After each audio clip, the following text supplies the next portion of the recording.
Welcome back to Mike the Birdman of Minnesota. It's been a long, hard winter here in Minnesota, but spring has come, and that means spring migration. It's time to get out from behind this desk and get out into nature. I'm going to go out in the field today, and I need to bring some things along with me. Number one, I'm going to need to bring my camera. Number two, I'm going to need to bring my binoculars. And number three, I'm going to need to bring my trusty bird book to identify the birds that I see. Let's head out to Como Lake in St. Paul, Minnesota, where the spring migration has begun, and we'll take a look and see what kind of birds we can find. Okay, let's get going.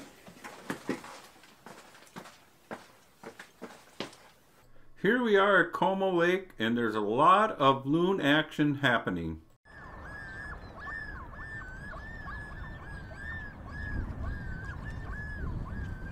It was great to listen to the common loons call, and enjoyable to watch their antics out on the lake. It's a warm, windy spring day and the ice is melting quickly. The loon needs a long run-up distance for flight takeoff. The loons are being very cooperative today on Como Lake. They almost seem to be swimming right up and having their close-up photos taken. The loon is an expert fisher, catching its prey underwater, diving up to 200 feet, but normally they dive 13 to 33 feet. You can hear the gulls making quite a racket in the background.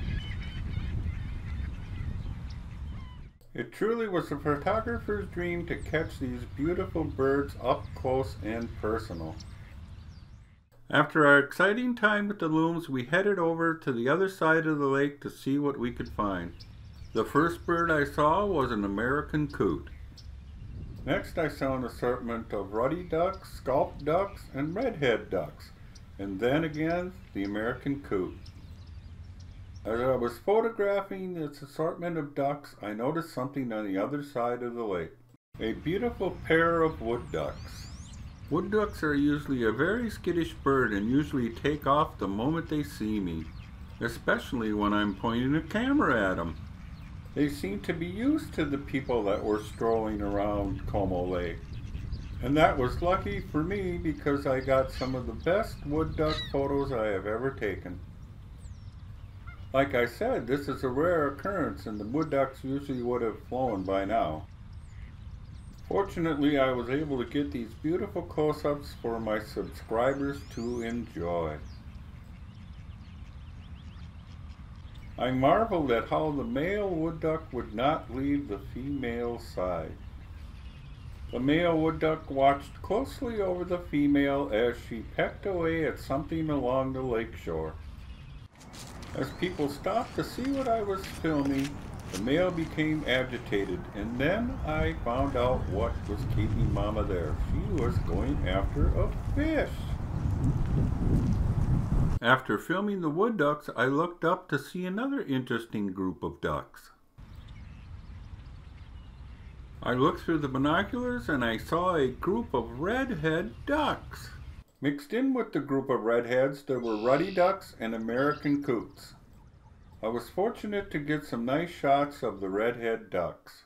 It's been a long time since I've seen redhead ducks, and it was a joy to see them again. Redheads are a beautiful duck. I spotted another group of ducks, so I moved over to the other side of the lake to see what I could get. I saw a pie-billed grebe.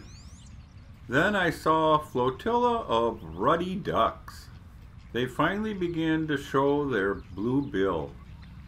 They had been keeping their bills tucked away, but now they are on full display. The ruddy duck is a stiff-tailed duck, the only stiff-tailed duck regularly found in North America. Here the ruddies are seen with a redhead and scaup ducks. A group of redheads and a coot have joined in.